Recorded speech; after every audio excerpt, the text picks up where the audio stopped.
Talk to us about like obviously like your philosophy towards education, because that's something that anyone that engages and follows you on social media, they'll see that literally 99% of the stuff that you put out there is aimed to inform. Like where has kind of that mindset coming from? Like obviously I know you and your story. We go back many years. But to a lot of people today, I think they see the end product. They see what they see, the 300,000 followers. They see all this type of stuff now, and they think it just fucking happened. Give us some insight into how you made that happen. Obviously, when you start out, I thought I had a foundational education knowledge just from reading bodybuilding magazines and stuff like that. But it's definitely been one of the things where the more you learn, the more you realize you don't know that much.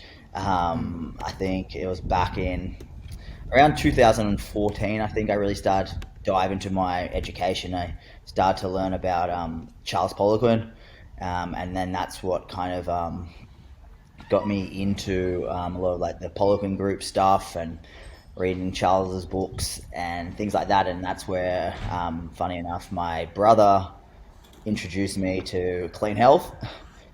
So Glenn, my brother, was the one I who didn't kind of realize it was sent me. Glenn.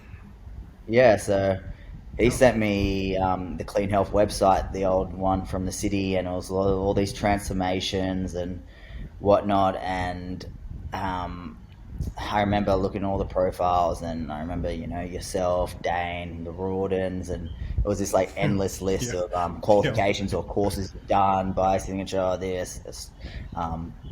And it kind of was like this whole new world for me of, oh, okay, like you can be more than just walking around and telling a client to do burpees and running around and stuff like that. And so that kind of really opened my eyes to kind of the level people were at, so to speak. And that's when I think it was the first proper courses I did was the clean health course. Well, I think it was I called. What remember was it it was called it back was then? it was the would have been the level one, level two internship. I Yeah, distinctly it was I before just PNC, I think. I distinctly remember you um, in the snatch grip deadlift section of the course. Yeah, You know, I didn't go through that. no, but no, you did. I think remember you got up to like I think it was about 150.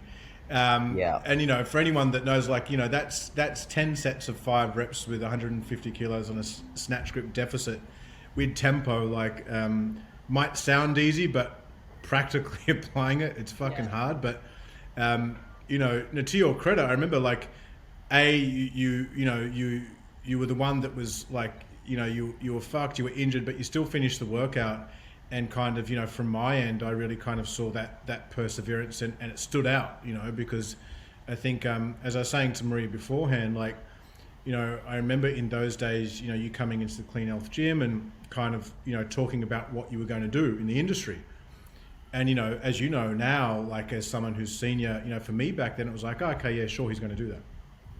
But then you have, and not a lot of people talk the talk, but they don't fucking walk the walk. Yeah. And I think it's a good lesson for like trainers out there. Now it's like again they see the wells and bristles, but they don't see the hard work that's gone into it. yeah, for sure.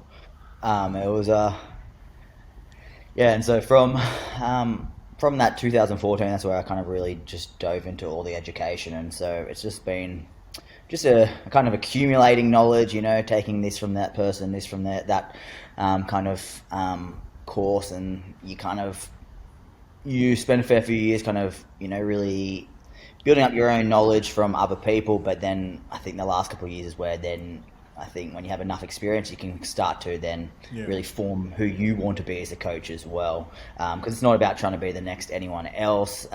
Initially you try to be like everyone else, but then you realize, you've got your strengths, you've got weaknesses, you've got things that you enjoy. And so the last few years, I guess it's just been a natural evolution in, doing so many courses over the years. So I often get asked about like my methods and stuff and what I'm like, and I'll just say I'm a blend of, so many different things, so there's like, that's the power of education, you don't have to just be one way, so it's just definitely a pretty cool evolution the last 14 years of learning lots of things and kind of where I'm at, but always ongoing, trying to get better still.